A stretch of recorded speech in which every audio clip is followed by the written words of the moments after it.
I'm Toby from scheel-mann, and we've got a local car legend here, Chris Jury, with this gray ghost here.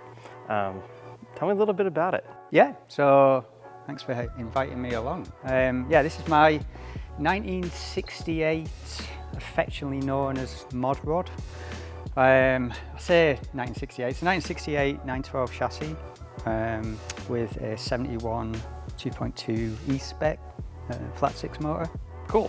So when we put the seats in, I just want to go over some of the basic details that seem so simple, but hopefully it'll help people watching this with a couple of tips and tricks. We'll start by taking out your driver's seat, and then we'll put the new one together and fit it up.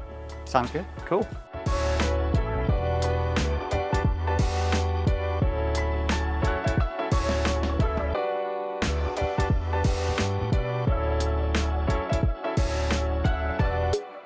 This is an adapter bracket that we make. So this adapts the F body style mounting holes, which are much wider, to our slider mounting holes, which are much narrower. And so the next thing we'll do is just bolt this in your car right where your old seat was. Those factory mounts again? Well, we're gonna see. It should. When you undo it, it's got an arrow on it. So you tell me which way it might go. Go offer it up and see if it fits. I'm guessing with all things Porsche, you look from the back and arrow points forward. Yeah, I think so. All right, okay. And then these are universal left and right? Yeah. Okay. So as you say, if you wanted, so you could line it up with the two on the back or the two on the front. But as you say, the slider's going to go on here. Yeah, anyway, the slider's going to go inboard, and then you'll have plenty of room to slide forward and back. Okay. All right, and it's just a case of putting put it back together. Does this come with any hardware, Toby, or is it just using? Yeah, you just reuse the original hardware. Using your existing hardware. Yep. And actually, that's pretty cool that you can get a little bit of adjustment side to side, because historically the Porsche seat position is always offset from the wheels. Yeah, and this part you have bolted on the side in that body, that has some adjustment, and then because you welded up potentially the longitudinals have been replaced, potentially the floor pan's been replaced, it's possible that these things are out of alignment. Yeah. And so this allows just a little bit of wiggle room to make it all work. Yeah. Let's leave these loose, and when we offer up the seat with the sliders, we'll be able to fine tune where it goes and make sure everything will work. Okay. So here's your new driver's seat, and we've already talked about this. We're going to add the headrest because one, it works with holding your harnesses in, and two, it works with protecting your head if you're ever in a horrible accident. But the seats actually always ship. At least we always order them without the headrest holes cut in the seat. And that way, if it's a period correct car where a headrest isn't appropriate, you could still run the same seat. But we're going to commit to this one and add the headrest. And the way we do that is you can really pretty easily feel where the holes are behind the fabric. Oh, wow. And so we just need to cut a little X in the hole and then snip out a circle of fabric. As soon as you've done that probably a few times, I'll let you. No problem. Even though I've heard you're good with a fabric and a sewing machine. The kit comes with a few of these escutcheons. If someone's ordering a seat and they know they want the headrest, we'll do this for them before we ship the seat, so you don't have to do it. So the escutcheon goes in, put some pressure down on it, and then tap it in with a hammer, like that, and then it just seats itself.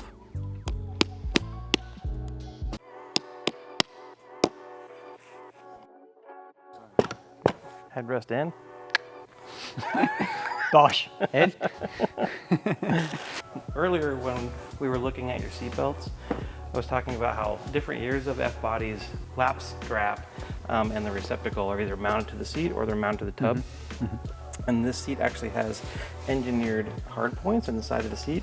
So this is an indentation in the foam, and there's a hard point in the seat. Okay. And then it comes with spacers and proper bolts to bolt the seat belts to the side of the seat. Oh, okay. So that is a potential, if we need to use it later, that could potentially be used.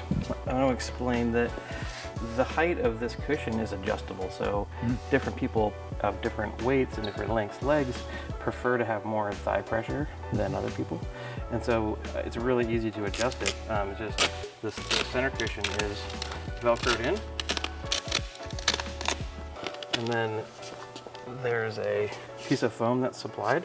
And so if you want to raise the cushion height, you can just add the foam. And I'm just going to start there. And if you don't like it, you can either add more or take it out. That's cool. But also if a shorter person with shorter legs wants to move the cushion back in the seat, you actually can undo both of the Velcros, front and back, and change the length of the cushion. Okay. And if you have longer legs and you want to have it be longer, it actually could be adjusted out. I think this is a good starting point for you. So when you're putting the sliding rails on, you need to find your bolt kit. And the bolt kit has 8mm bolts, and you can really tell that they're the right ones for the sliders because they have the blue Loctite on, and that's that. And they're all the same length. Yeah. So let's get those kind of out and ready. So these are a bit tricky because most people that are putting sliding rails on have never seen or held this particular set of sliding rails before, and so they can be very disorienting, like which way is forward, which way goes towards the car, which way goes in, that kind of stuff. So this is the front of the seat going towards the front of the car. There's 3 kind of tabs on the inboard side, and the double tab goes towards the front of the car. So now we know that goes forward. And we have to find out whether this is a inboard side or an outboard side. And if we look at the sliding rails, we can see that this piece right here, the female side, has a double thick piece of steel that's spot welded in there. And that's the hole that goes into the bottom of the seat, compared to this side doesn't have a, right? So now we know that that's inboard and that goes towards the bottom of the seat. So that's a right hand rail. Okay. And we have to be able to move, in order to get all the bolts in, we have to be able to move the sliding rail a couple different directions while we're putting the seat together.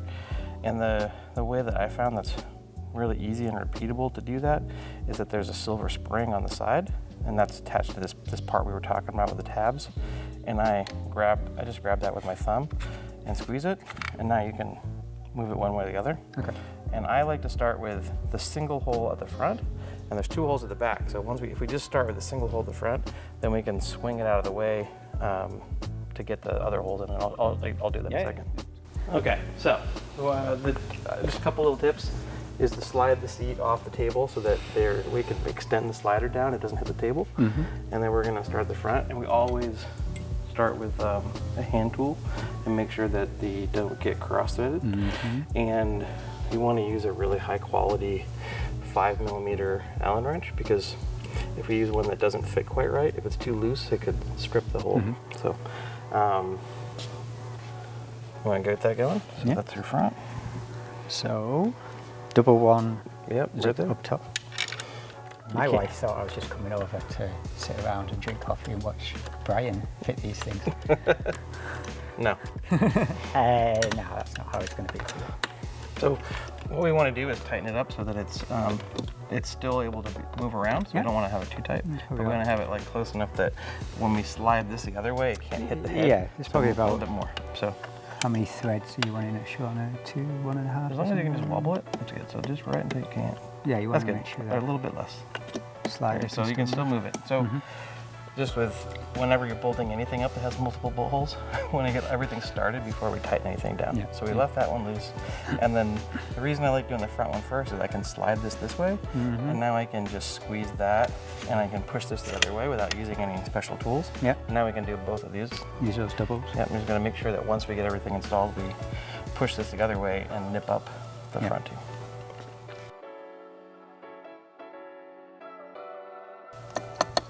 Well, now that we've got all 3 started, you can nip them up. Okay. So, how do I do just tighten those 2. Okay. And then we'll do the other slider, and then once we put the bar in, then we can slide the other way. Right. Maybe I need you to show me how to slide So slide this, I just put it over there, and then again, the end of the silver spring is attached to this, and you just squeeze it like that. Okay. And now we can go right there. There you go.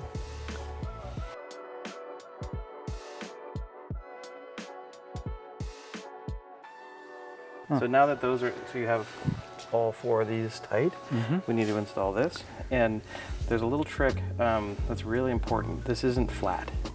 And so we want to, there's a bend in it right here, and we want the bend to go away from the bottom of the seat so that when we pull up on it, it has more travel. And so I can see it with my eye, but a trick is that if you put it on the ground, you can do that and you really see the bend. And so now we want that to be away from the bottom of the seat. And these have 2 holes, and the only difference is how far the handle sticks out in front of the seat. And so for this seat, I'm going to use the forward hole. So we basically have this post that sticks out. That post, that male post, goes into either one of these female holes. So we're going to use the front hole. So I'm going to offer that up, and then I'm going to come over here, and you can just gently bend it, and keep it, be careful. And then I'm lining up the other hole, and I can snap it. And you can tell that it firmly got, located in these front 2 posts. And on this one, so now you come back here and make sure it's lined up, and then just do the same thing. And if you can't do it with your fingers, there's nothing wrong with using a little soft blow hammer and just tapping it in place.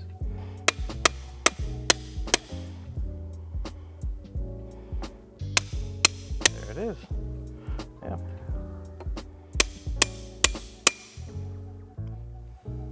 Looks good to me. Perfect. Yep. So now we theoretically can just raise this, and then those go down. I'm gonna just pop it that, and then let's tighten up the front ones. We're gonna use this kit, which comes with the seats. This is these are also 8mm bolts with some nice locking washers on the back. So these are the bolts that are gonna bolt the sliding rails to the adapter kit. So I'm gonna go put those in the car, and I'll get you a saw, a saw finish. What it's called, So, all right. Now you just bear hug it. Careful with the paint. I know a guy. Okay.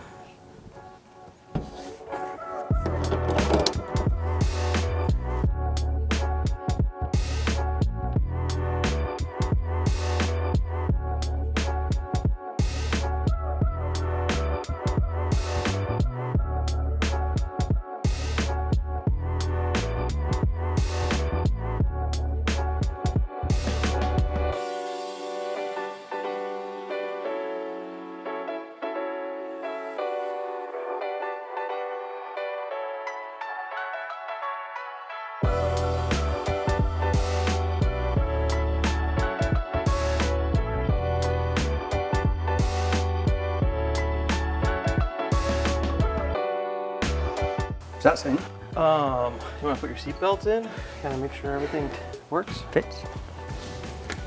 Do the wiggle test. Oh, there you go. It's a good wiggle. It's a good wiggle. Yeah, feels good. Awesome. Sweet. Just like a Bentley. It's just like a Bentley. So I think the install went pretty smooth. Everything was pretty straightforward. All the brackets beautifully made and machined, so it made it super easy with new brackets, new hardware, and yeah, sat in the seats. We took out the passenger seat just to adjust it on those rails to move it back a little bit, but yeah, they feel, more leg room, yeah. They feel great. I think put some miles on them and make some fine adjustments with, yeah, just maybe on the driver's seat just to put some angle. Yeah. So underneath there, which I think is pretty straightforward. Maybe a half an inch. Yeah. Get some more thigh pressure. How are we going to do that? What's the recommended way of doing it?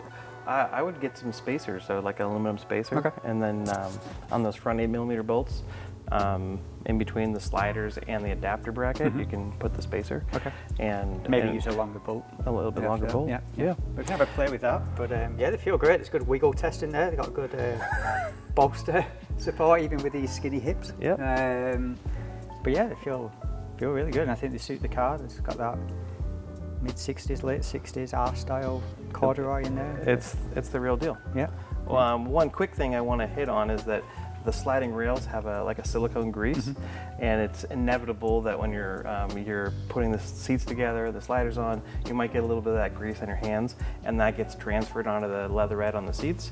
And a really nice, as simple as a couple of drops of Dawn dish soap in a bottle of water with a sprayer and a nice clean rag will allow you to clean that up.